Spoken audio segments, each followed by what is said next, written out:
afternoon. We're just getting ready. All the work's done, or at least most of it. And now we get to talk sports with these two fellas. Boys, welcome to Pass the Rock. Could one of y'all pass the gosh darn rock? Hey yo, I'm trying, I ain't lying, and hosting this will be Brian. Posting like Kobe Bryant, flying to see the pie. Hit the hezzy, we got Jesse, opinions get kinda messy. A fan of out of lefties, from football to racing jet skis. He go silly when he go deep, sheesh, is Zach Zeman. Teaming up with Jack, we stack the whole team, man. Pass the rock, don't stop the shot clock. Smack the slap shot, come on, now let's talk. Pass the, yo partner, pass the rock, for real.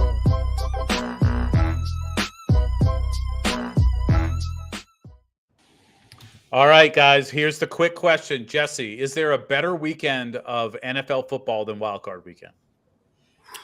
The only better one you could maybe say is Championship Weekend. Like either the Super Bowl or AFC NFC Championship is pretty electric as well. But just something about the Wild Card Weekend. The underdog is in the air, and it's just such a magical time. We've got so many games. We've got Saturday, we've got Sunday, we've got Monday.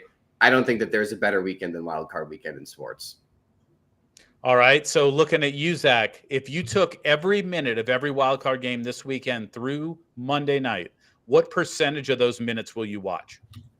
I mean, obviously, people are fairly busy. The fact that it goes Saturday, Sunday, and Monday, it goes throughout the entire 3-day weekend is quite a bit of asking.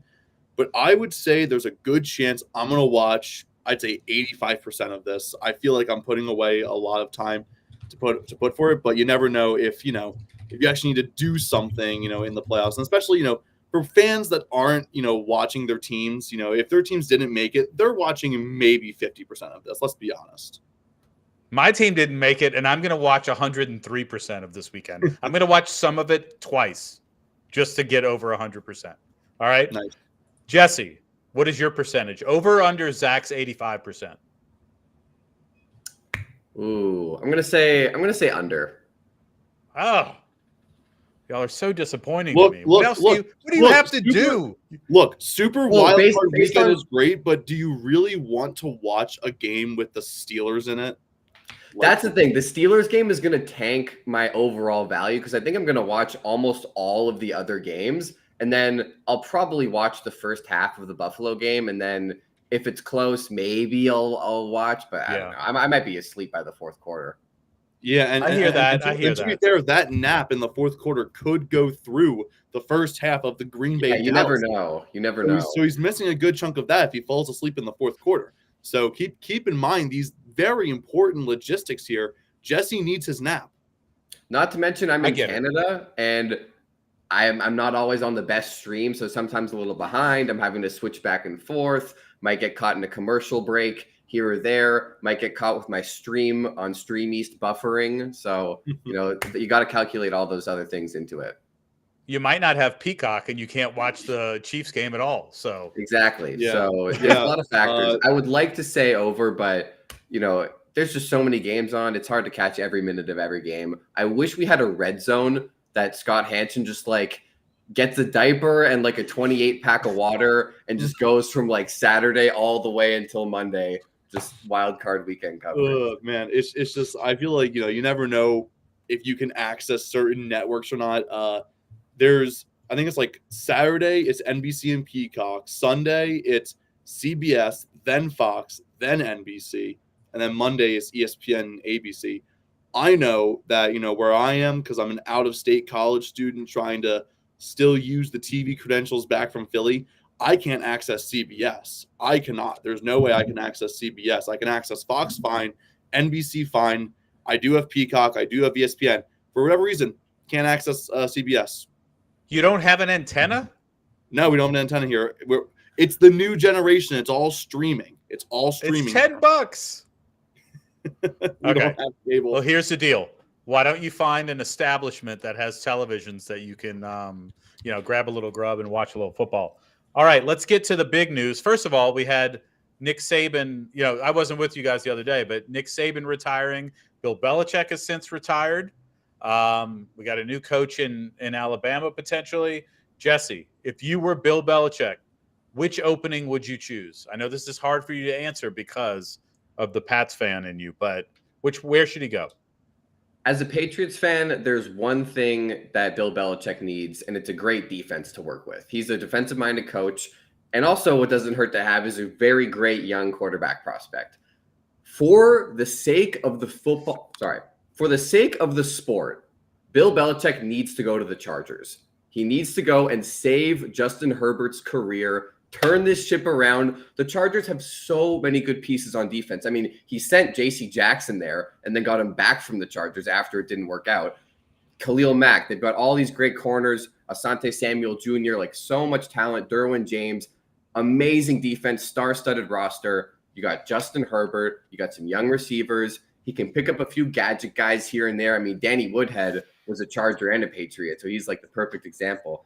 Bill needs to go to the Chargers. Great defense. He will turn Justin Herbert's career into a winning career. They could win a Super Bowl next season if Bill Belichick goes to the Chargers.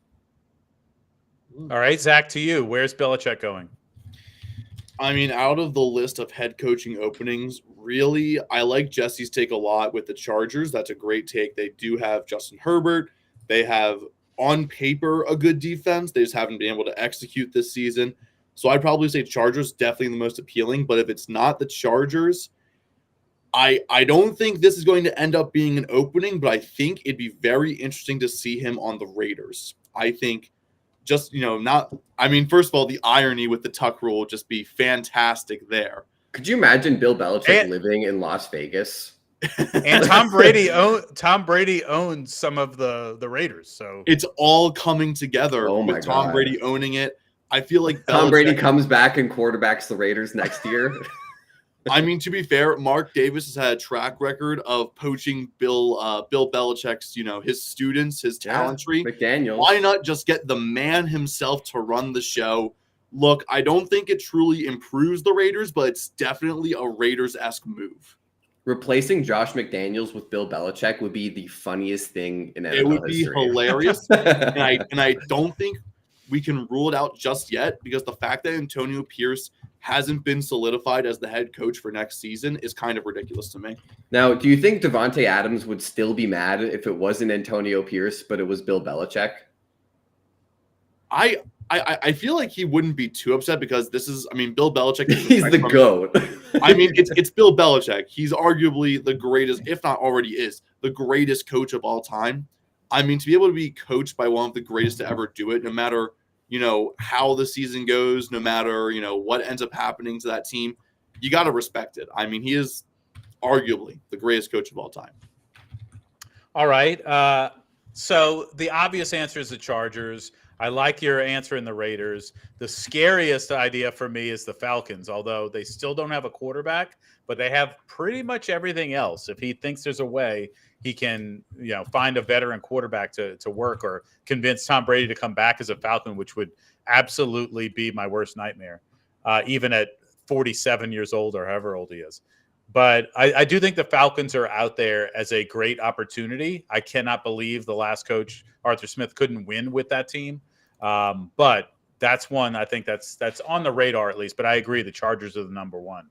What about Mike Vrabel? So the Pats are off the list. They hired Gerard Mayo. Where does Vrabel end up, Zach? Man, it's tough, because I feel like Vrabel's a guy that, should be a head coach, but I don't know if he's going to end up as one, just based on, what certain players and what certain GMs might think of what they could use Vrabel for. I could easily see him taking a very nice defensive coordinator job with some teams that might be in need of one. But if we're sticking with head coach, I mean, obviously Chargers still the best overall option. He's also a defensive-minded coach like Belichick. There's even a chance that he works under Belichick for a season to get his repertoire up wherever Belichick goes. There's a lot of good options, but to me, Chargers still a great option. Falcons, like you mentioned, they have everything but the quarterback, like on paper. Wouldn't be out of the question for the Raiders. Wouldn't be out of the question for the Panthers. I mean, there's a lot. Wouldn't be out of the question for the Commanders. I could see him fitting in a lot of different spots. He's a coach I can definitely think of as someone you can plug and play, and that's a good to great hire for any team that gets him. And, you know, a lot of these teams don't have quarterbacks, and Vrabel's won without a quarterback several years in Tennessee. So, Jesse, any different thoughts on Vrabel? Interesting thought of where he might end up now that has a brand new head coaching vacancy, the Seattle Seahawks. Very interesting. A very good playoff team. I've not a playoff team this year, but borderline playoffs. I mean, what were they, 9-8 again this year, or 8-9? Like right just there. Yeah. So they were 9-8 and they missed the playoffs. The Packers are 9-8. They're in the playoffs. There's just a tiebreaker there. Same record, I believe, as last year for the Seahawks. So they have the talent to be a great team. And with Pete Carroll stepping down, I think that that's probably one of the best landing spots with a ready to compete roster. The biggest problem with the Titans was they just lacked star power. They lacked talent on the roster. It's just a very young, talentless roster. It's just the state of the union in Tennessee. So I think that he needs to go somewhere ready to compete, ready to, contend for a division title. And I think that the Seahawks, I mean, they're in a tough division with the Rams and the Niners being as good as they are. I think the Rams, though, are going to only regress as Stafford gets older. I know they have some good rookies, but the Seahawks really should be pushing to make a move to compete in this division. And I think bringing in Mike Vrabel is a winning move for the Seahawks. No, I think that's very intriguing. I think Vrabel is going to be able to elevate wherever he goes. And I think if you get somebody like that was right on the cusp, maybe he takes a look at what Drew Lock has to offer and sees if there's something there. If not, go with Geno Smith and just keep that train rolling. Plus, you still have your former coach there, in the front office. So that keeps a little continuity, and you get one of the best coaches on the market. So I think that's a really smart move if he should do it. If not, please, Mike Vrabel, come to New Orleans. We don't want Dennis Allen anymore. Please, please show up. So let's do a little quick hits with the NFL playoffs. I know you guys broke down everything the other day. Jesse, over to you. Who's your upset pick of the week? Ooh, my upset pick of the week. I mean, is it an upset to say the Cleveland Browns because they're the lower seed? I think you can say that. I'd have to look at the line to tell you if that's a true upset. I know that technically, I believe it. Technically, I think the Browns are actually favored by 2.5, so they're not an underdog. So, okay, screw it. I'm not going to take them. My underdog pick of the week is the Los Angeles Rams. I love the Detroit Lions, but Matthew Stafford's coming in. The Rams are hot. The Lions are favored by 3.5 points. That's only really because they're at home. And if you take the Rams just straight up, I think the Rams are going to look really good. The offense is flowing better than it has all season long. The defense is balling out as well. I think the Rams come into Detroit and shatter the Lions fans' hearts, and Matthew Stafford's moving on. I agree 1,000%. I picked it in our NFL playoff pick'ems, by the way. Head to our Discord and you can be a part of that. Right now, it's a $100 prize. All you do, it's a bracket challenge for the NFL. So pick it and check that out there. I absolutely picked that upset. That's the one that I agree with 100%. I think Stafford goes in and breaks the hearts of every Lion fan in attendance and all throughout the state of Michigan. I just think, the amount of playoff experience that Rams team has, even though they haven't been so hot since that Super Bowl victory, is immense. And the Lions are happy to be there. I know they want more than that, and it might take a year or two to get there. So, Zach, over to you. Any different pick for upset of the week? Yes, I'm going to go with a different pick, and I am going to go with the Tampa Bay Buccaneers upsetting my Philadelphia Eagles. To me, this is the easiest pick ever. I mean, this is an Eagles team that has looked absolutely horrendous for the past month and a half. They're pretty much limping into the playoffs, both figuratively and literally, with the amount of injuries that have piled up throughout the season. They're a team that, I haven't seen any change in the past month and a half that makes me believe that the Eagles are suddenly going to look like a competent NFL team. I know the Buccaneers are not the strongest opponent, but at home, I'm 100% favoring them. Give me the Buccaneers. I think that is such a crazy pick, but I hear what you're saying. I get all the negativity, but it is the Tampa Bay Buccaneers. Let's remember that. Okay? I know it's the Tampa Bay Buccaneers. They should not have beaten the Panthers, and they got wasted by the Saints. So we're not talking about going into Texas Stadium by any means. Yeah. Look, I know it's the Tampa Bay Buccaneers, but this is a very stagnant, predictable offense that they're going up against. and a defense that only calls man coverage, which means it doesn't have any depth with, just like zone calls or anything. This is a Matt Patricia-led defense, which means it's very heavy on man coverage that can be easily exploited, especially if you target James Bradberry, who struggles in man coverage. So I think there is a pretty clear path for the Buccaneers to win against the Eagles on Monday night. Jesse, one-word response only. Who wins, Bucs or Eagles? Bucs. Interesting. I'm going Eagles. All right. Lock of the week, Zach. Who's the team you're not worried about? They already have the victory. Ooh.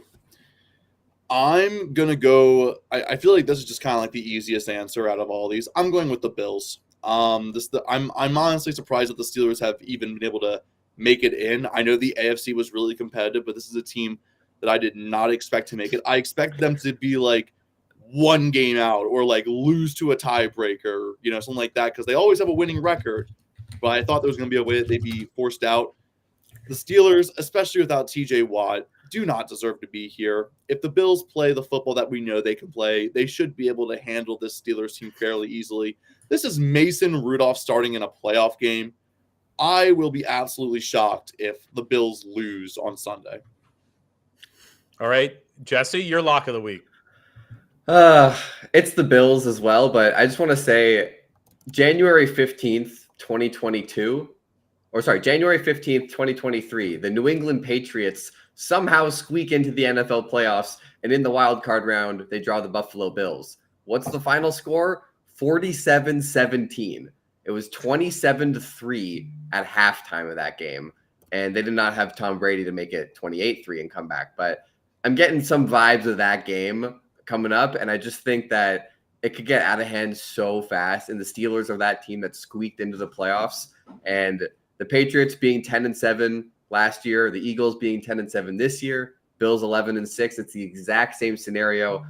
The Bills, just give them the win already. But to be different, I'll choose someone else, and I'll say my lock of the week is absolutely, without a question, the Dallas Cowboys. I know that the Green Bay Packers are 9-1 in their last 10 games against the Cowboys.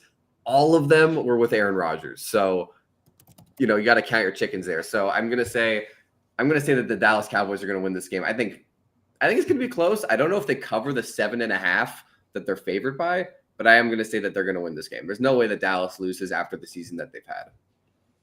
All right. I have a different answer. Bills are the easy one, I think, but give me the Kansas City Chiefs as my lock of the week. It's going to be -3 degrees Fahrenheit, and Miami is coming to town.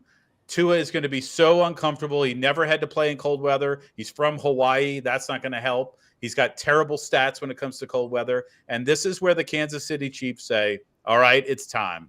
Let's start playing as the Kansas City Chiefs. We're going to find out if Taylor really loves Travis, because will she show up when it's that cold? I doubt it, but we'll see.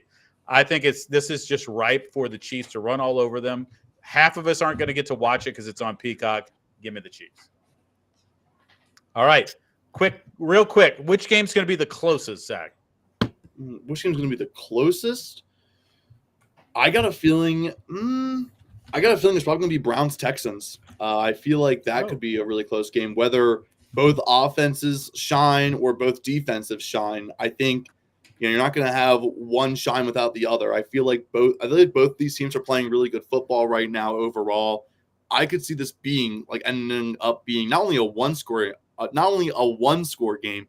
I could see this ending up being a 3-point game at the end of the day. Maybe a team wins on a field goal. Maybe a team just wins late. Maybe a missed 2-point conversion decides it. Something crazy like that could totally happen. I think this is going to be the closest game, and I can't believe it's tomorrow at 4:30. We don't have to wait that long for it. For me, it's Eagles Bucks. I think that could be like 13-10 or 14-13, something really putrid. The end of our week is going to be a little disappointing in the quality of the game, although I think the Eagles win for sure. Jesse, any other thoughts? Closest game of the week. So the one thing about the Browns-Texans is that Dustin Hopkins, the Browns kicker, is out this weekend. They have Riley Patterson, who is also a kicker, but just keep that in the back of your head. If the Browns miss a field goal, it's because Dustin Hopkins, who was arguably the best kicker in fantasy football this year until he got hurt, that that's a big difference. I think the closest game is going to be Rams-Lions. It's got a tight spread at 3.5, but I think that game as well is going to be won on the last. Whoever has the ball last is probably going to win that game. Like whoever. Yeah.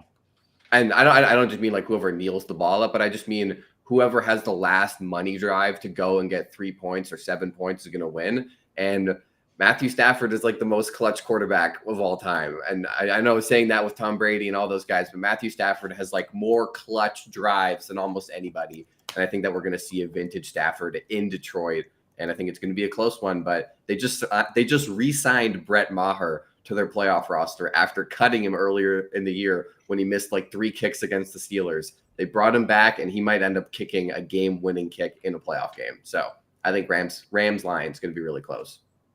Awesome. And then, we know the biggest blowout's probably Bills-Steelers, who already went through that. So, Jesse, over to you for a little NFL trivia. All right, so we got some NFL trivia. This is going to be a long one, so we're going to split it into 2 parts of the AFC and the NFC. So can you name the last 1,000-yard rusher for every AFC team? So we're going to start with the New England Patriots. I'm gonna guess LeGarrette Blount. I think it's LeGarrette. I'm gonna say Corey Dillon, just to throw a different name out there. Ooh. It's Ramondre Stevenson. It's not that hard. It was last season, Ramondre. I mean, I thought Blount was a good guess. I feel like he's rushed for 1,000. LeGarrette Blount actually was one of them. I think like second or third most recent behind Stevenson, but yeah, Ramondre. Actually, I think Damian Harris might have done it too. But anyway, Ramondre. The Patriots are so bad on offense that I just assumed I had to go way back. Hey, we're only bad this year, okay? We weren't always bad. Anyway. No, I meant this year. The Bills. Did he do it this year? Did what's his name, Zach? That would be James Cook. Yeah, did James Cook do it this year? James Cook I'm gonna say did yes. do it this year, just barely. But as a bonus, who was the last one before James Cook? I'm gonna say, this is the name I was thinking of, the guy before James Cook.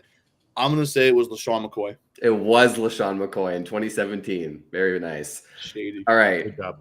The Miami Dolphins. Wouldn't that be Mostert? Yeah, it has to be Mostert. Just barely got it this year, but also as a bonus, before that they hadn't had one for years. So, who do you think before Mostert was the last one? I have a guess, but Brian, you guess first. How far back are you guessing, Zach? I think I'm pretty sure this is like early mid 2000s is what I'm guessing. This player, Lamar Miller, not Lamar Miller. Oh shoot, he was a former. You know his name. It's Ricky Williams. It's Ricky Williams. That's what I'm guessing. Not Ricky Williams. Okay. Is it more recent than that? Yeah, more recent. Okay. I just know that Ricky Williams had a good season or two. It was 8 years ago.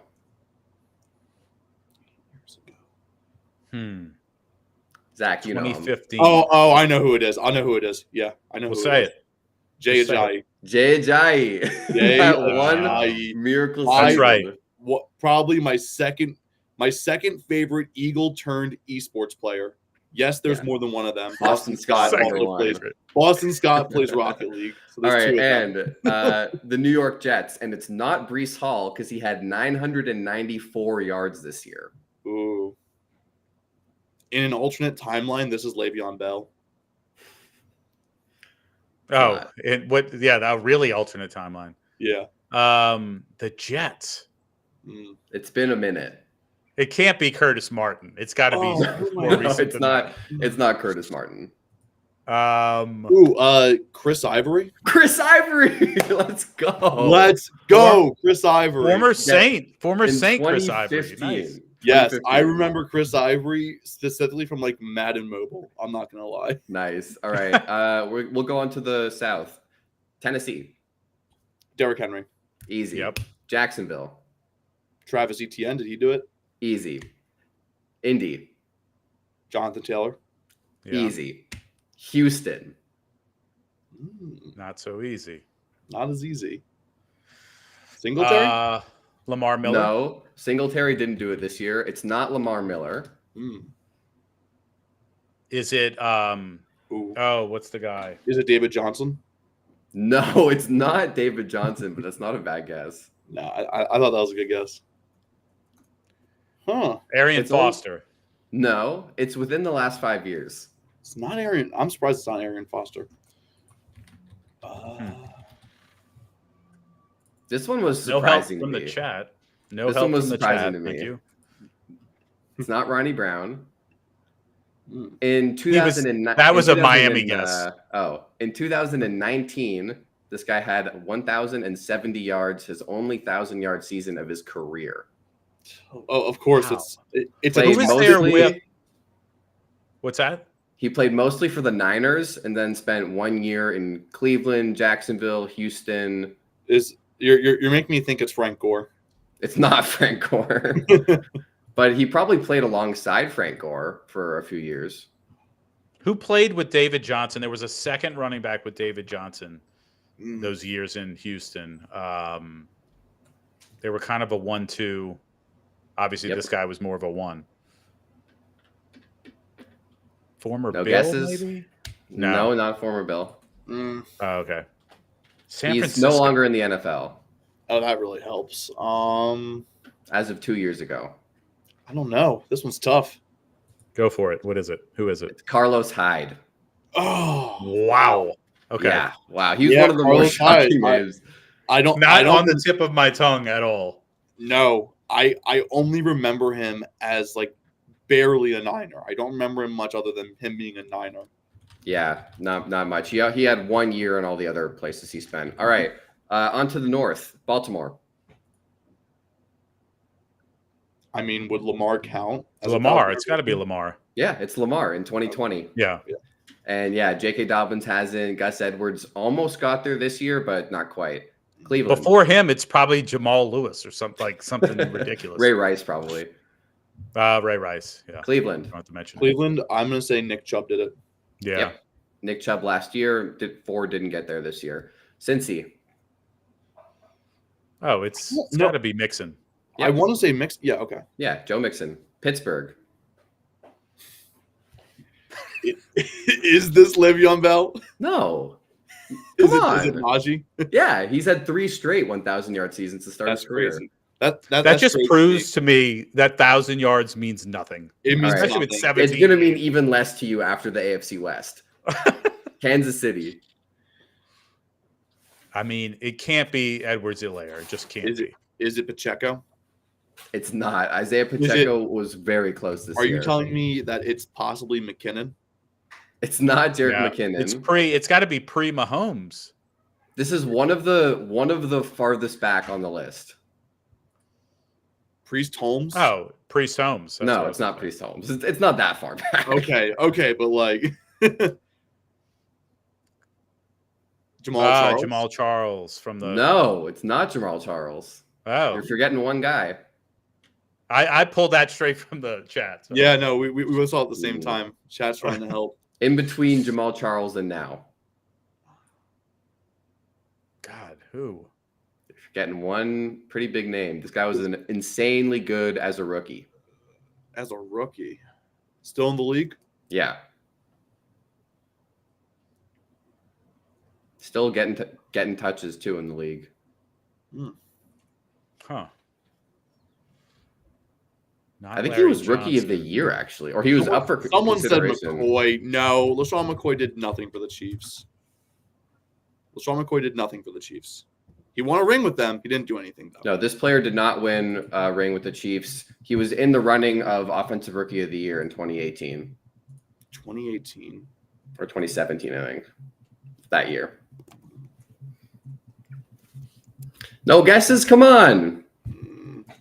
Wait, Kareem Hunt. Kareem Hunt. There it is. Oh, man. As a rookie, Kareem I Hunt. think. I Yeah. forget that he was a Chief. Yeah. Yep. I always All right. Vegas. Josh Oh, Jacobs. That's got to be Jacobs. Yeah. He had like 1,500 yards last year. Nice. Denver. Ooh. Was it Philip Lindsay? I don't think it was. Yeah, it's Philip. Oh, that's right. Undrafted. Philip 1,000 yards. Lindsay. Good Philip guess. Lindsay. 2019. Philip Lindsay may have had a one-season Linsanity run. He had a Linsanity run, yeah. Haha, yeah. But yeah, he was the last one. Javonte Williams has not got there. No, all right, hasn't been and upstairs. the Chargers. It has to be Eckler. It's not Austin Eckler. What about what's the guy that went to Denver? That was a Charger a couple years ago. He was like fantasy gold, and then he died. That's who it is. Just what's his name? Oh God, he's from Ohio State, I think. No, he's from. He's not from Ohio State. He's from a big town. Another really big school. I think he's from Wisconsin. Yes, Wisconsin. Where is Jack? He's currently on the Ravens. Where's Jack when you need him? Yeah, they just signed him. Why can't I think of his damn name? No, seriously, don't know. Come on, Chargers running back, Pro Bowler Austin Eckler took his job. Oh my God, I should know this. I remember this whole saga. Of Melvin Gordon. Melvin Gordon. Thank you very much. Yeah, Le'Veon. And then it was probably LaDainian before that. Yeah. Yeah. All right. So Melvin Gordon, last one in the AFC West. All right. And then, yeah. All right. Yeah. That concludes the AFC. We got the NFC. So can you name the last 1,000-yard rusher for every NFC team? So we'll start it off with the Saints. It's got to be Mark Ingram.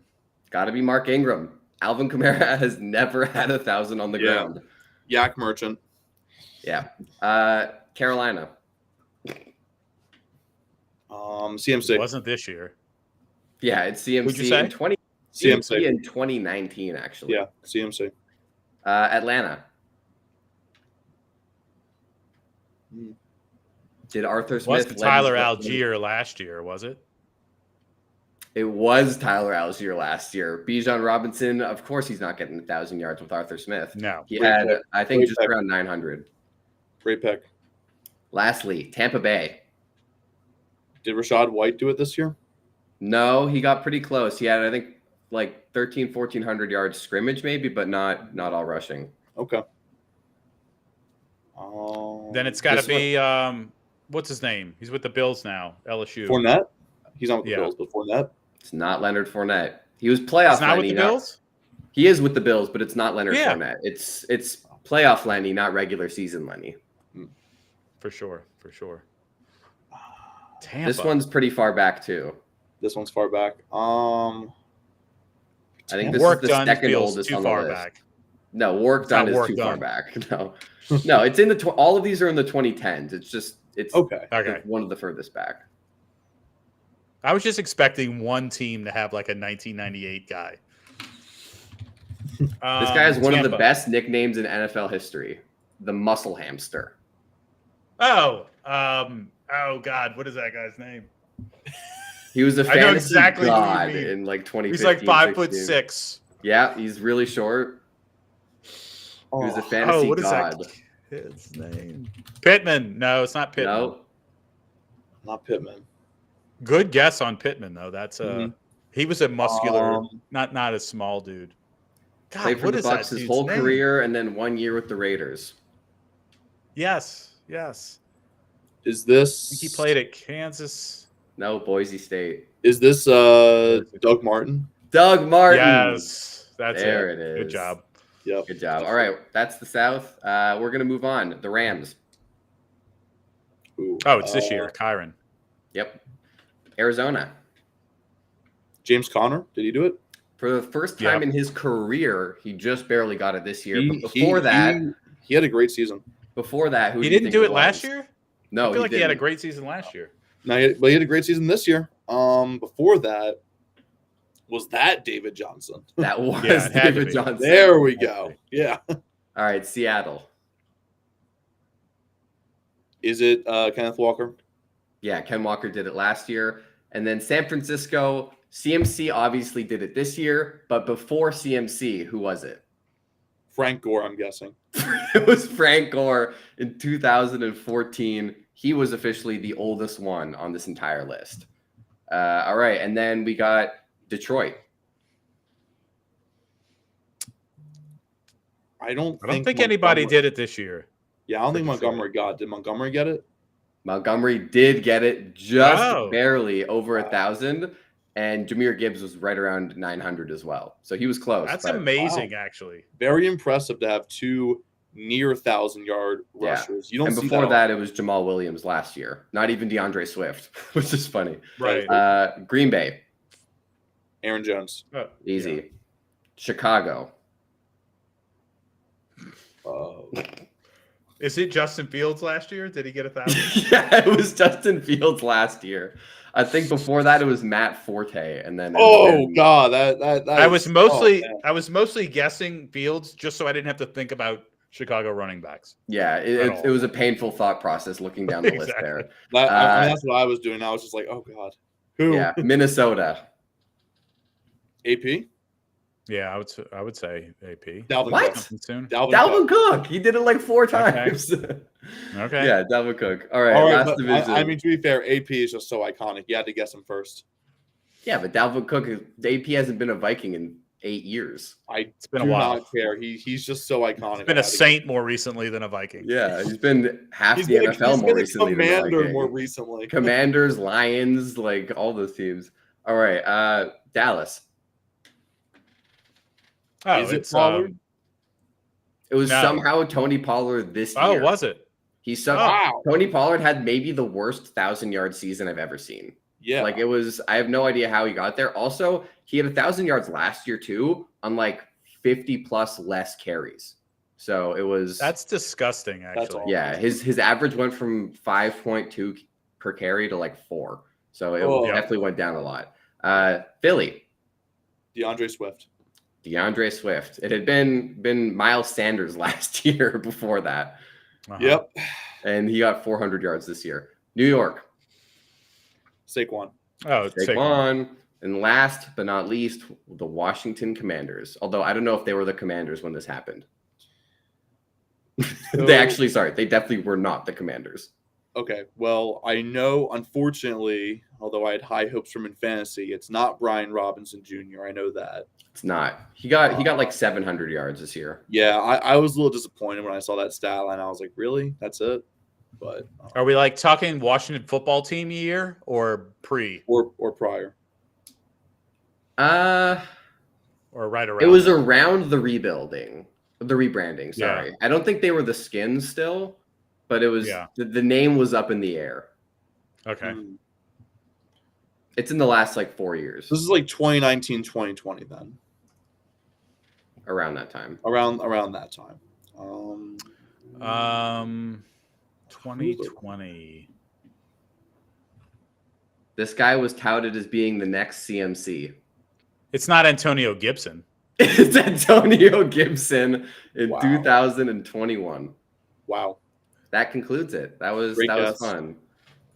The Chris Ivory was insane to me. That was the last Jet. Oh my God! Chris Ivory, what a pull. And also, Doug Martin. Like you'd think with how, I don't know, like it's just crazy that no one in Tampa has ran for that many yards in 9 years.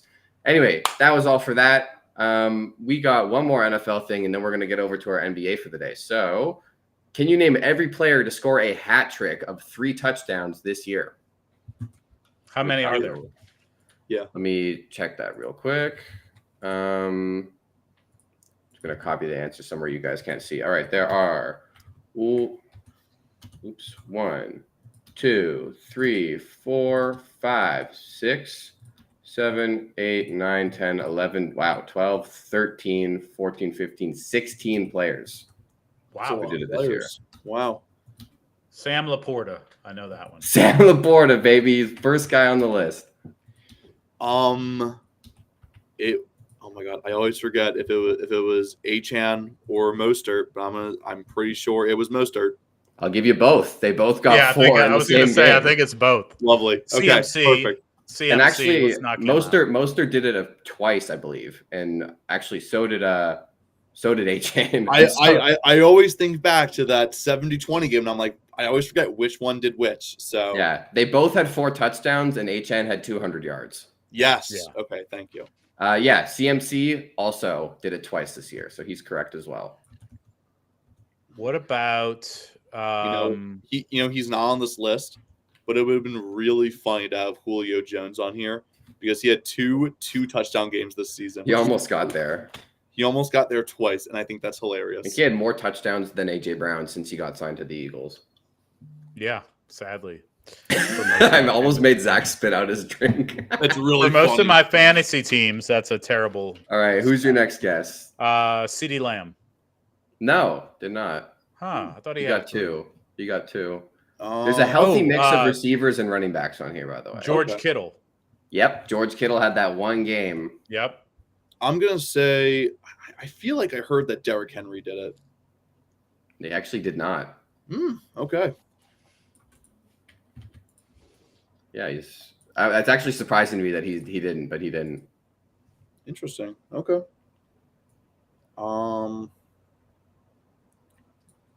Trying to think who. What about Kyron? I think Kyron got one the last couple. Kyron just did it 2 weeks ago against the Giants. Yeah. Nice. Yeah. He's the most recent out of anybody. Okay.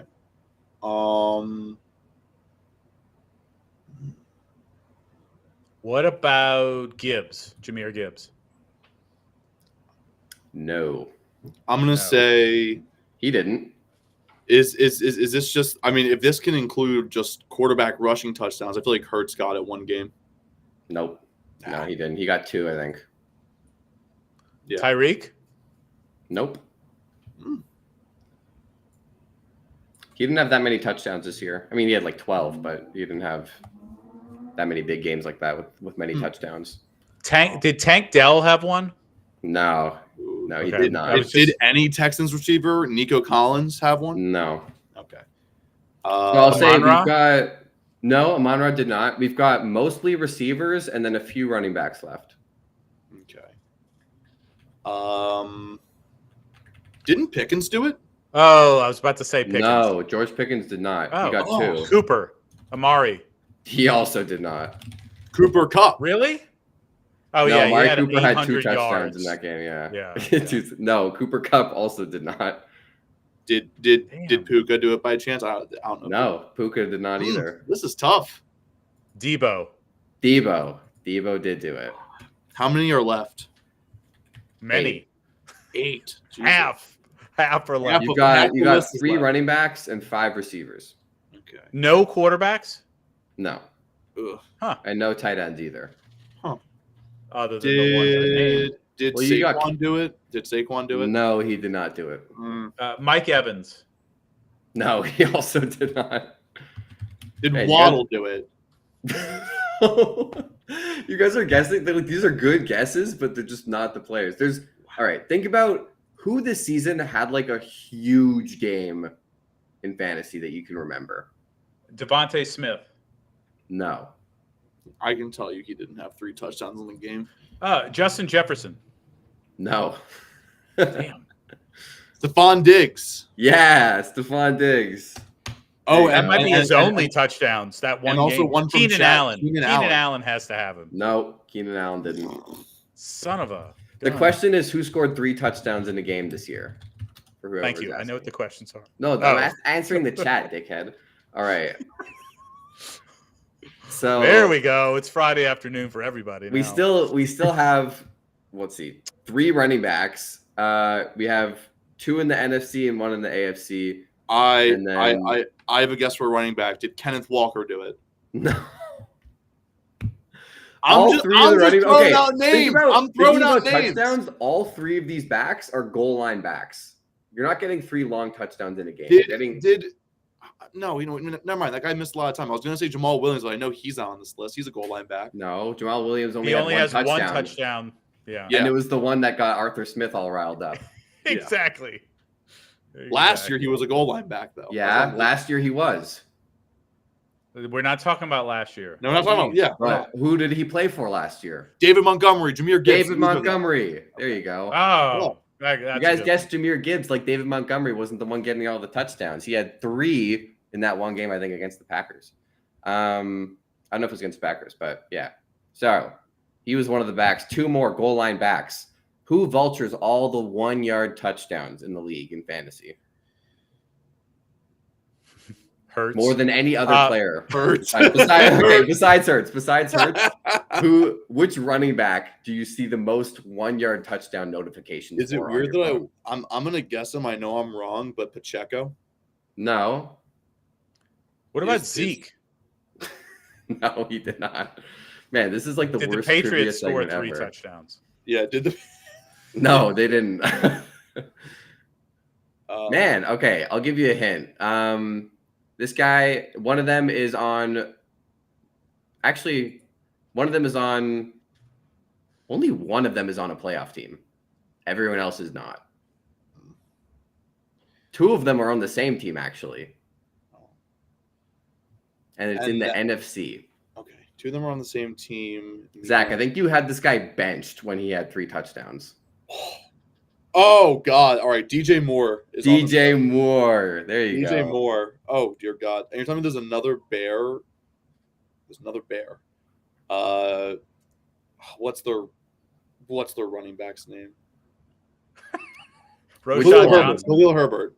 It's neither of those 2. Who's the other one? Deonta Foreman. Yeah. He scored 3 touchdowns in a game this year. Yes, I remember that. Oh, it was terrible. It was on Thursday Night Football. I forget who it was against. It was against the Commanders. I remember that game. What? No, was that? No, I don't think that was the Commanders game.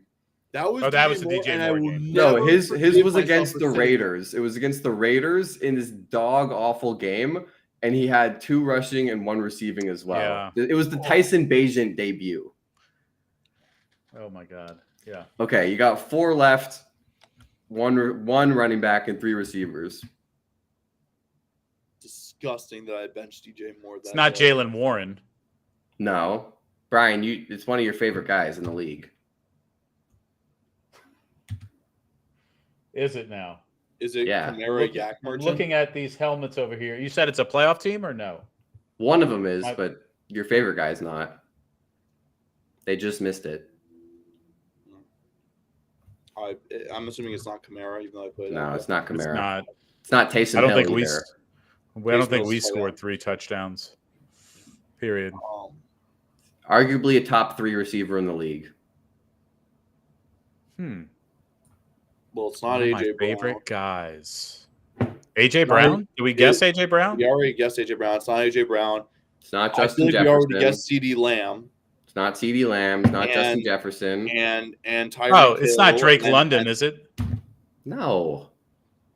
You said one of my favorite guys. You're forgetting one blaringly obvious name. I mean, when you say blaringly obvious, it's going to make me forget it. So, Justin Jefferson, CeeDee Lamb, Tyreek Hill, AJ It's Brown. not Justin Jefferson. I know. Brian. Jamar Chase.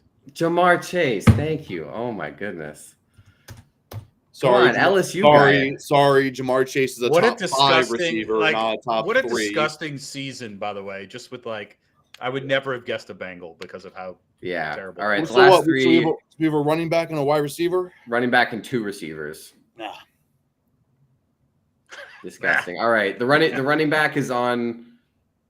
I don't know how to give you an AFC North.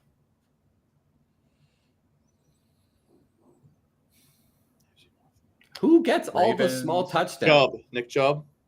No. Kareem Hunt? No. Nick Chubb played like a quarter and a half of football. What about Gus? Gus Edwards. the Bus. Oh my God. Last 2 receivers. One of them's in the NFC. One of them's in the AFC. That really narrows it down. Yeah. I love that. NFC is in the West. NFC West. Did Marquise Brown have one just electric game? No, it's not Marquise Brown, bro. Oh, come on, dude. It's not Trey McBride. No, there's no tight ends. Oh, right. It's wide receivers. What about you already said Debo. You did. What about DK? What about DK? DK Metcalf. There you go. Last one. One remaining in the AFC South. AFC South. We said all the Texans guys. No, it's not Christian Kirk. Is it Calvin Michael Ridley? Pittman? It's not Calvin Ridley, and it's not Michael Pittman. Ooh. Christian Kirk with Wait, is it that one Colts rookie who had like that one electric game? It's not Alex Josh. Pierce or Josh Downs. I was thinking of Pierce, I think, but yeah, it's not either of them. No, Josh Downs was really good for a while. It's not him. Was it D-Hop? It was DeAndre Hopkins in the Mayo game. Will Levis's debut. the Mayo game. No, that was the Mayo Bowl. The Mayo Bowl. Wow, The Mayo Bowl. that was like that was painful. that The was Mayo like Bowl 20 was minute. electric. This was terrible. Yeah, that was long-winded. Yeah, oof, that was a lot of names. Wow. All right, well, Zach, take us away to NBA. All right, let's do a draft of NBA uniforms that are being worn this season. So, Jesse, I have the first pick. Jesse, you have the first pick. It's going to go Jesse, then Brian, and then myself. We're going to do snake order, 5 rounds. Okay, I think that this All is right. actually, I think that this is maybe a pretty consensus number one. I'm going to go with the Utah Jazz City Edition. Give me the Purple Mountains. Okay. Wild.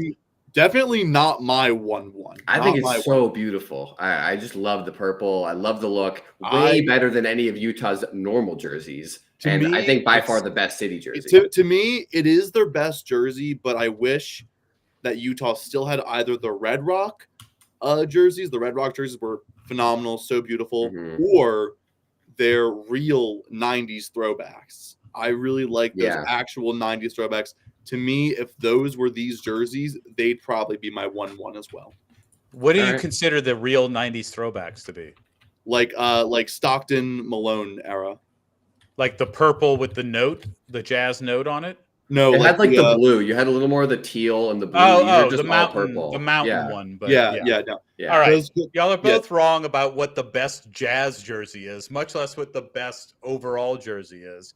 Give me the Utah Jazz Classic, which was the New Orleans Jazz uniform, purple, green, and gold, Jazz on down the front. That's the best jersey. There's no way you think that one's better than the mountain jersey. No, I I absolutely. highly Now, disagree with this. There's a reason I do, because I used to have a Pete Maravich jersey, looked just like that, and it's New Orleans connected. The best name in the history of the NBA. Hey, the we New get Orleans that you're Jazz. from New Orleans. It doesn't even make sense that Utah's the Jazz. Agreed.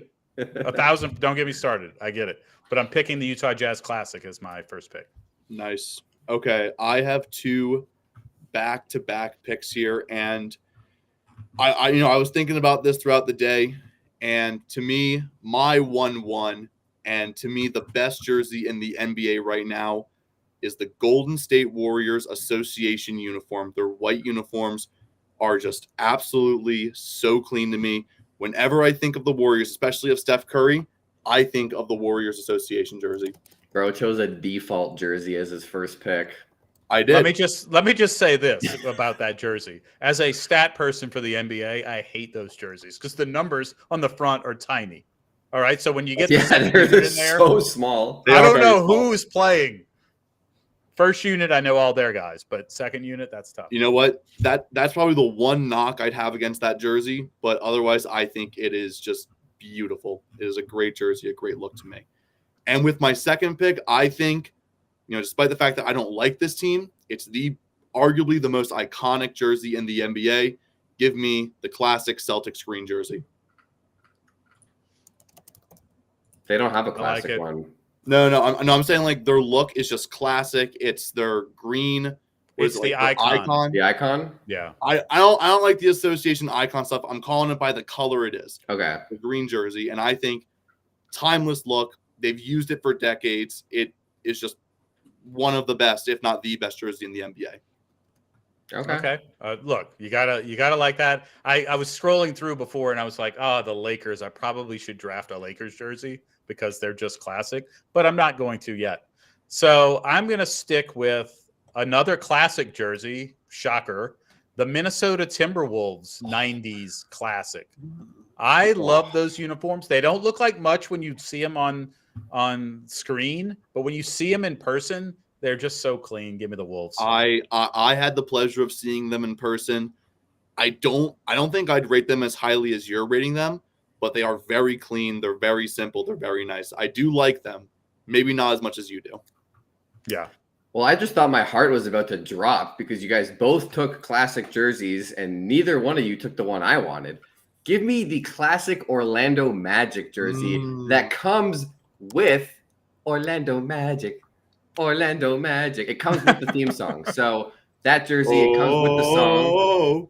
I think that alone, I love their classic look. I love the old theme song. Orlando Magic is taking over TikTok right now. Love the Magic. So that's my second. And then third, ooh, I could go in a lot of directions here. I really like a few of these city jerseys. I really don't like a few of these city jerseys, but I'm going to lean with one that I actually think is really clean, and it sucks because it's going to clash a little bit. I already have another purple jersey, but give me the Phoenix Suns city jersey. I love the purple and orange. I think that those colors are just, they work so great together. Going to blend in well with the squad. So I'm going to take the Phoenix Suns city that says, what, the Valley on it? Laval? El Valle. El Valle. Sorry, El Valle. El Valle. Phoenix Suns. That's Just their hilarious. Latin Knights jersey. All right. So I'm up. And Jesse, I think we have some similar tastes in jerseys. I'm going to take an Orlando jersey as well. I love what they do with the black icon edition with the pinstripes. No team can do pinstripes in the entire NBA except Orlando. The Hornets tried it for a while. Other teams, Chicago's tried it. Orlando pulls it off. Give me that one. Wait, so Orlando's Icon. Trying to find it. Orlando's icon. I'm just looking through, seeing. Yeah, it's black with slight pinstripes. Ooh, yeah, the all black. So I actually have that type of jersey. That's a nice one. It's a t-shirt instead of a jersey. It's a JJ Redick shirt from 2008. So we have That's the awesome. Magic. So we If have you the had said Magic Classic and the Anderson, Magic I might have Icon. given you a raise. What, not JJ Redick? If you had had Actually, a Nick Anderson I t-shirt. have a Jameer Nelson jersey. Okay, that's good. Does that count? It's I went not to as good as Orlando Nick when I was Anderson. 8. I just got a bunch of stuff at the Magic store. So Exactly. A lot of stuff at the Magic right. store. All right. So with this next pick, I still think I have a lot of options available to me. And there's a lot of jerseys I still really like that I'm just like, I have to decide between. But we've been picking a lot of Orlando Magic jerseys. I say, why stop there? The Magic City jersey this year is one of the best in the league. I absolutely love what they did with it. The little star in the middle. It's very clean. It's like a navy color. I'm a big fan of what they did this year with their city jersey. I will start with the Magic City jersey. And I don't like their base blue or their base white jersey, but the rest of them are just fantastic this year. All right, and now to move right, you get 2 away picks, from yeah. now to move away from the Orlando Magic. There's a few jerseys I really like, but I feel I'm trying to think which one I feel most strongly about. Because I have a list pulled up. I have a list ready to go. I'm deciding It doesn't seem like you have anything ready to go. I'm deciding between 2 different black uniforms right now. But I'm going to go with the Raptors Statement Edition jersey. okay, shout out. I'm going with the Raptors Statement Edition. I really like their black uniforms. I think they look great. They actually also have some stripes on them, Brian, for your information. Yes, they There you do. go. They have the subtle stripes. I really like how they use the black and red. Just the little subtle stripes. It's very clean. It's very simple. It has the arch with the letters, but they actually do it right compared to the Lakers. I really like this Raptors. I don't understand the arch. Explain the arch to me. Why that's? I don't like it. I don't like it's like the chevron. I don't like it either. It's yeah. an ugly look. I The don't- Lakers I don't- copied it too. It looks bad. I don't like It's the it as thing. It's the much. thing on top of the 6 on your keyboard, whatever that's called. The I carrot don't. top, I whatever. don't like it as much on their other uniform, especially when it has the actual line for it. But the black uniform doesn't have any line for it. Doesn't have the outline for it. So I like it better. Okay. Awesome. Okay, so my 4th pick, I'm going with this jersey right here, the New Orleans Pelicans statement edition, is it? It's The best part of this, the city edition, city edition. The best part about this jersey is that it's got the skeleton, is what they call it. The pelican in a skeleton form. It's like subtle voodoo. And I just think black and that neon green works. I can't wait for them to make it a permanent part of what they're doing. So give me this one. Shout out to Herb Jones.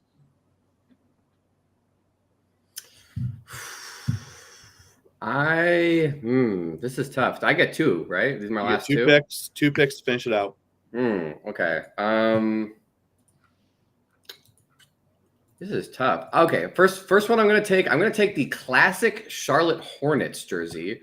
Nice. I really like the Hornets colorways. I think the teal is always so nice, and the classic ones just do it the best with the stripes as well. I was going to take their Buzz City one. I just think the classic is a little more classic. So that's what I'm going to take there. And then for my last pick, this is tough. My last pick, I'm going to go with this is hard. I don't know if I want to go with the statement one or the city one. You know what? I'll take the city Sacramento Kings jersey. I really like that jersey this year with the blue with the Kings going down the side. I was going to take the statement one, which is it's like the purple and black gradient, but I liked the old one where it was just a straight line down the middle. I'm actually not as big of a fan of as the gradient. So I'm going to go with the Kings City Edition jersey as my last pick. I looked at the Kings because usually they have a jersey that I really like. I wasn't a huge fan of that one, but I get that. So my last pick, I'm going classic. So it's between the Chicago Bulls, the LA Lakers, and the New York Knicks, and I don't know which. And it's talking about the Icon Edition. We don't play on my team with any sort of white jerseys, so I think I got to go classic New York Knicks. It's just one of those, they were actually good in the 90s when I remember, this jersey, first seeing this jersey. And I'm going to take that, and we're going to have that classic night. We can choose between Jazz classic, Timberwolves Wait, the classic. Knicks don't have a classic one either. Yeah, the Knicks don't have a classic. No, it is their statement. Their statement edition. Okay, so this is the Knicks statement jersey. I'm sorry. Take it back. Icon edition. Their Knicks just Icon the classic edition. Classic blue with the orange letters and numbers. Got it. I just like it. It's just what it is. It reminds me of the Beastie Boys. Hail to the best Jewish artists ever. Drake? No, Beastie Boys. Wrong. Drake's definitely got a case.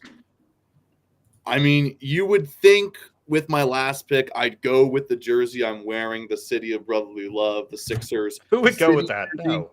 But I'm not going with it, obviously. I'm going to go, still being a homer, I'm going to go with the Sixers Icon Edition, the classic blue jersey that we have. I think it's one of the cleanest jerseys in the league right now. Really, there's Icon. Sixers Icon. They're blue jerseys. Clean, with the shadow. Simple, with the drop shadow that finally looks really good. I mean, it's looked good for a couple of seasons now. Got the 4 stars on one side, 3 stars on the other, for 7. And very clean, very simple, but iconic. Nice.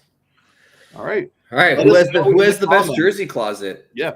Who picked the best 5 jerseys? Let us know in the comments. Let's go. All right. I think that shocker to me that no one took was one like the Timberwolves. I thought was really nice. Their city. And yeah, actually that's about it. I would say the only surprise is that no Lakers jerseys were taken, but Jack isn't on the show. I thought about when I picked the Knicks. I thought about taking the Lakers Icon, which is their gold jersey. That is the only one that I was really considering because it's just iconic. But to me, it was like, do I think the Lakers are more iconic with their current iteration or the Celtics more iconic with their current iteration? And honestly, the Lakers have screwed up the gold coloring on their uniforms in the past couple iterations when like different brands would take control of it. So like, if you gave me the Adidas Lakers uniform, I'm taking the Adidas Laker era uniform. If you give me the current Nike one, I'm taking the Celtics. Mm-hmm. Alrighty, we got maybe one or two more segments here. So starting off, we're gonna go start, bench, cut. Tyrese Maxey, De'Aaron Fox, Jalen Brunson. Brian. I am definitely starting Maxey, benching Brunson, cutting Fox.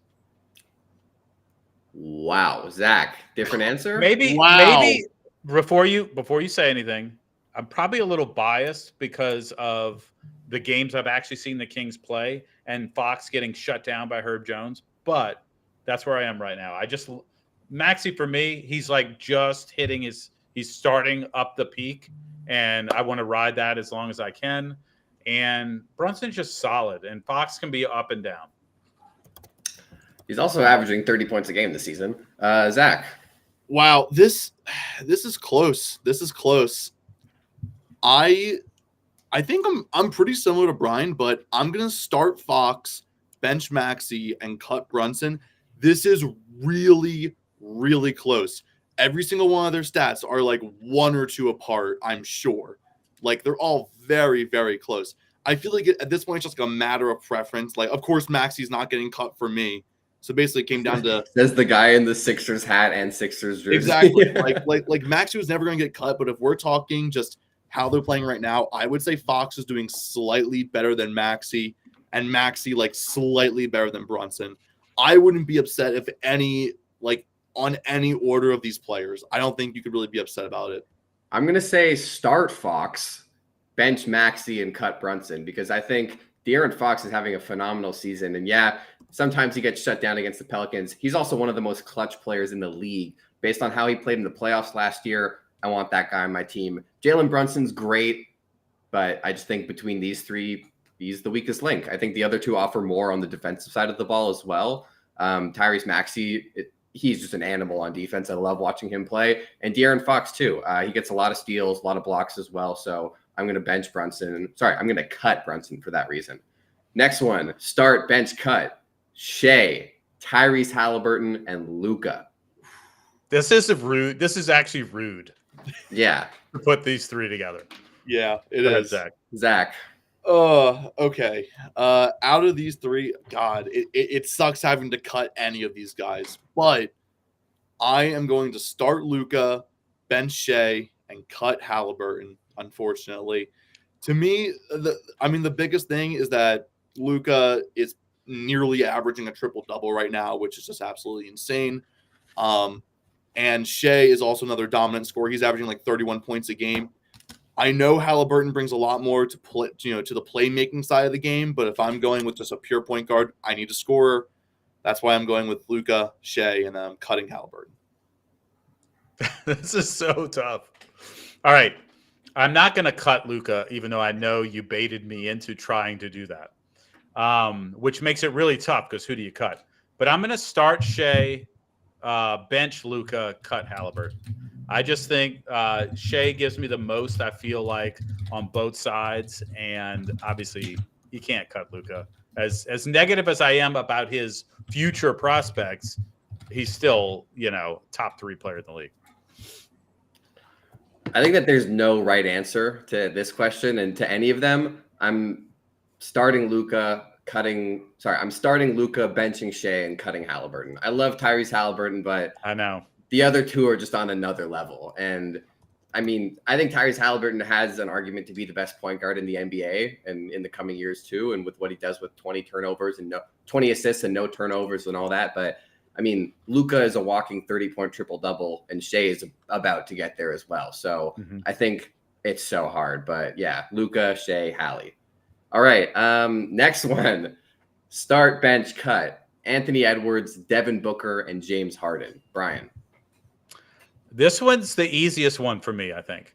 I'm cutting Harden just straight up. I don't want anything to do with it. It's too much of a headache. I don't care what he brings. I don't care if he gives me 18 assists a night. I'm cutting him. I just don't want to deal with it. I'm probably starting Anthony Edwards. I like where he's going. I like that he's a beast amongst his peers, and he's going to call people out on his team to do something. And I'm going to bench Booker. You read my mind, Brian. I'm going the exact same way. Starting Anthony Edwards, he is just getting better. It feels like every single night he's getting better. Bench Devin Booker. I think we've seen the best of what Devin Booker can do already. He's still a great NBA player. Don't get me wrong, but I think Anthony Edwards' ceiling is just higher overall. And then I'm cutting Harden. No real need for me to get into that. I'm going to say I'm starting Anthony Edwards. I think he's the future of the league. I'm benching Devin Booker. He's having a great season, and I'm cutting James Harden. I think he's at the end of his career. He is playing great with the Clippers, but at this point of his career, I'm taking Devin Booker over him. So James Harden, I don't think he'd mind being cut. He's got enough money to go live out his days wherever he wants. And Anthony Edwards, he's here to stay. He's my number one. This one should be interesting because a couple fan bases intermingling here. So start, bench, cut. Paolo Banchero, Scotty Barnes, or Zion Williamson? Zach. Ooh.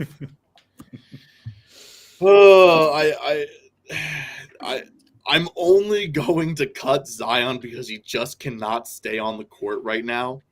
Like, I mean, at his best, I feel like he's definitely higher on this, but man, he cannot stay on the court. I cannot trust him. He loves the food in New Orleans too much.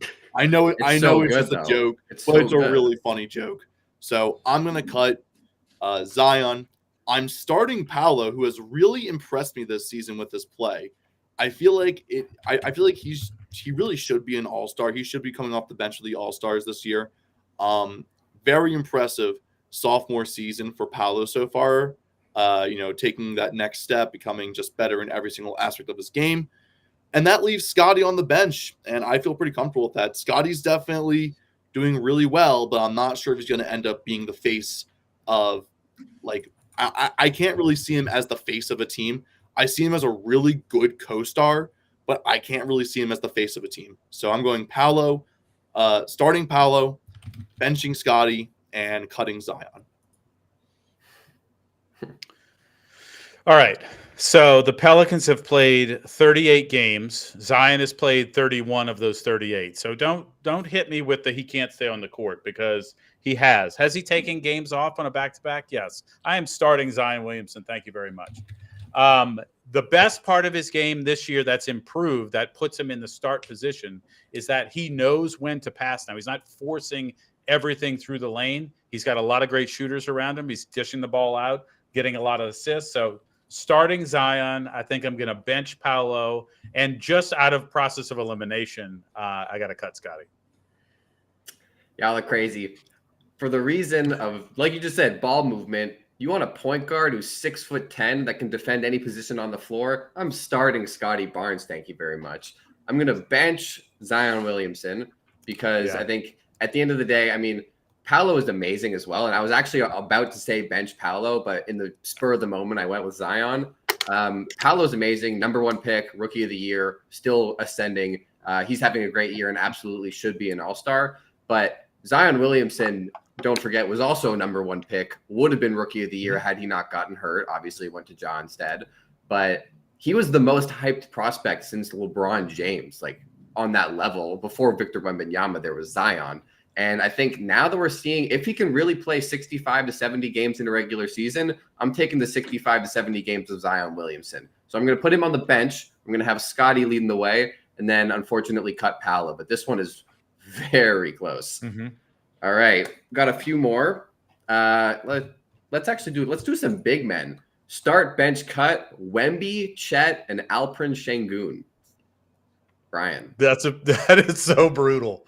Okay, let me just say this: Chet has impressed me this year. I didn't think he was going to have the success in the NBA he's had, but after the triple-double Wemby had the other night in like 3 minutes played, I'm going to start Wemby. Ridiculous. I'm going to start Wemby, and Şengün has been, he's been carrying that Rockets team. He is unbelievable to watch in person. He's got every move in the book. He's like a little, I don't know. He's just been awesome. And so I'm going to bench him, and I'm going to cut Chet. I don't feel good about it. Yeah, but I mean, look, I mean, I get that Chet overall, he's doing very well for himself, but I think I'm going to end up cutting Chet as well. But I'm kind of surprised that I'm even doing this. I think I'm starting Sengun here. No, you're not. No, you're not. I think I'm starting Sengun for the time being. Wemby's going to develop off the bench and eventually replace him, obviously. But Sengun, I think you can play him at the same time, honestly. Put Sengun at the 4. You honestly could, yeah. Honestly, that might be a move. Maybe just start both of them. But for the sake of argument, I don't think you get that option. Yeah, I don't get that option. I'm starting Sengun. I'm starting Sengun for right now because he's had a very impressive season. I never thought he would end up playing as well as he has. He has just improved substantially from last season. I mean, his points per game is up 7. That's kind of a ridiculous jump for any player to go up 7 points in the matter of one season.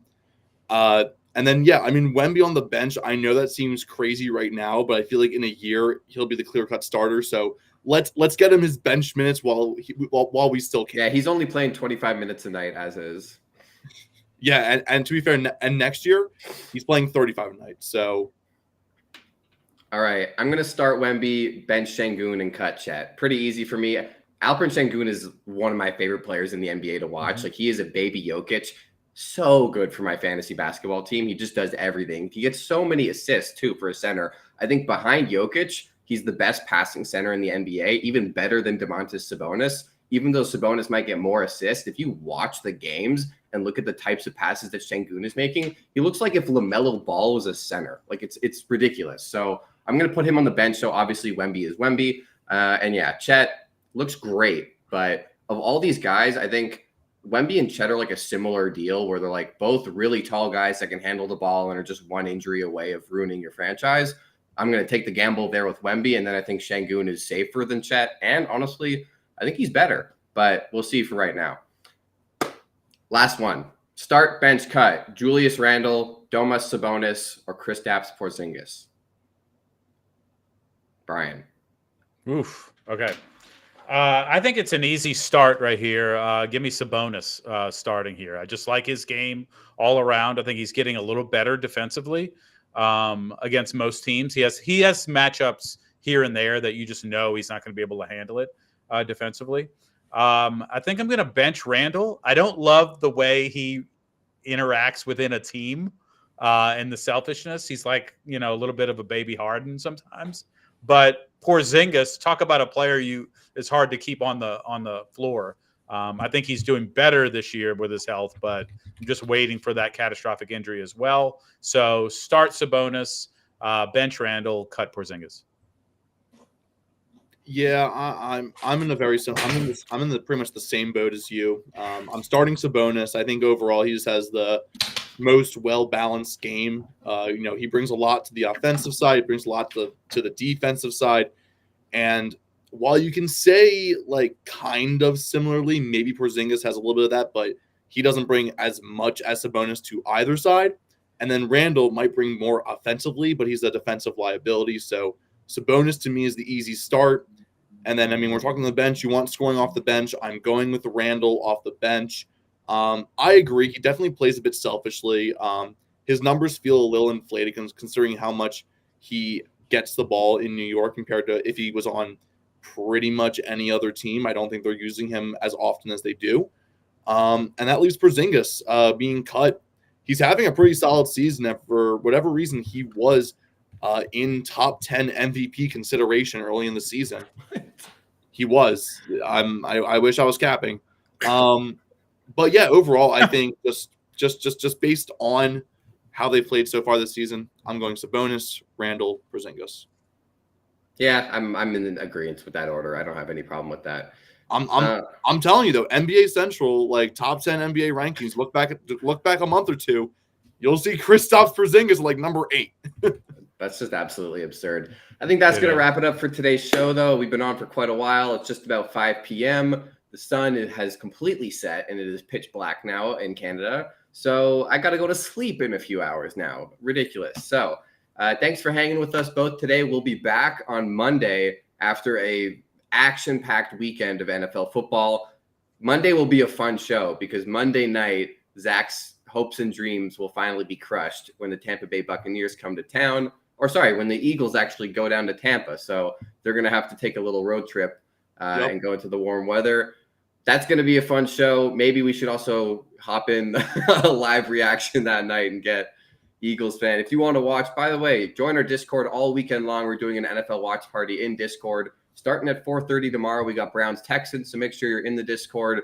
It's going to be in the voice channel called NFL Watch Party. Shocker, I know. Oh, and there goes the cattail across the webcam. And scene. Thank you guys for joining us for Pass the Rock. We'll be back on Monday night, and then we'll have the divisional round of the playoffs. So we'll see you then. Go Bucks. Thank